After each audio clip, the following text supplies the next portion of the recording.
Hello guys, this is the second video of making Jarvis. இந்த வீடியோவில் வந்து hardware components and workflow of Jarvis இதை பற்றி தான் இருக்க போகுது. ஓகே கைஸ், நமக்கு தேவைப்படக்கூடிய ஃபர்ஸ்ட் காம்போனன்ட் வந்து ஒரு mic. Okay, I have selected INMP441 omni directional mic. இது கொடுக்குற அந்த இன்புட் ரிசீவ் பண்ணுறதுக்கு நமக்கு ஒரு மைக்ரோ கண்ட்ரோல் தேவையில்ல. And the microcontroller of this project is ESP32S with Wi-Fi and Bluetooth. And the ESP32 வந்து என்ன பண்ணுன்னா மைக் கிட்ட வாய்ஸ் இன்புட்டை வாங்கி STTக்கு சென்ட் பண்ணும். STT means speech to text services. அந்த ஸ்பீச் டு டெக்ஸ்ட் சர்வீசஸ் வந்து இந்த ஸ்பீச்சை அவங்க டெக்ஸ்ட் ஃபார்மேட்டில் கன்வெர்ட் பண்ணி தருவாங்க. அந்த API சர்வர்ஸ் வந்து நம்மளுக்கு அந்த டெக்ஸ்ட் ஃபார்மேட்டை ESP32க்கு திருப்பி சென்ட் பண்ணிடுவாங்க. அந்த ESP32 வந்து திருப்பி அந்த டெக்ஸ்ட் ஃபார்மேட் ஜெமினை APIக்கு சென்ட் பண்ணும்.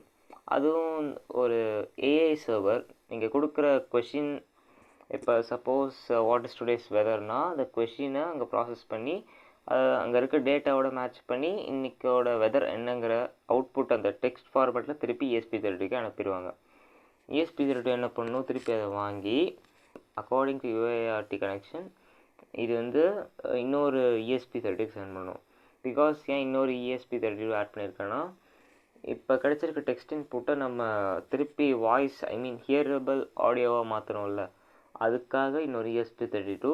அந்த இன்னொரு ESP32 that will work under TTS text to speech conversion model. Okay, can come again recall. ESPA வந்து என்ன பண்ணணும்னா மைக்கிட்ட இன்புட் வாங்கி அதை STT சர்வருக்கு சென்ட் பண்ணும். STT சர்வர் டெக்ஸ்ட் ஃபார்மேட்டில் வரும். அந்த டெக்ஸ்ட் ஃபார்மேட்டை ஜெமினை APIக்கு சென்ட் பண்ணும். அங்கேருந்து வர ரிப்ளை டெக்ஸ்ட்டை வந்து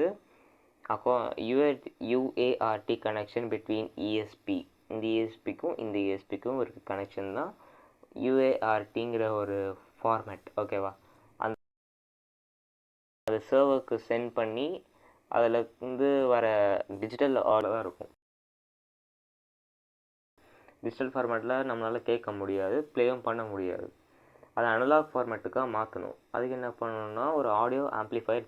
இதுக்காக நம்ம மேக்ஸ் 98357Aங்கிற ஒரு ஆடியோ ஆம்ப்ளிஃபையர் செலக்ட் பண்ணுறோம். இந்த ஆடியோ ஆம்ப்ளிஃபையர் என்ன பண்ணணும்னா இதுக்கு கொடுக்குற டிஜிட்டல் அவுட்புட்டை அனலாக் அவுட்புட்டாக மாற்றும். ஃபைனலாக அந்த பேட்ரி வந்து எவ்வளோனா 2400 mAh. அவ்வளோதான் guys, components and work flow உங்களுக்கு புரிஞ்சிருக்கும்னு நினைக்கிறேன். அண்ட் நெக்ஸ்ட்டு வீடியோவில் நம்ம PCB டிசைன் பண்ணுறது, ஸ்கிமேட்டிக் டயக்ராம் போடுறது போயிடலாம்.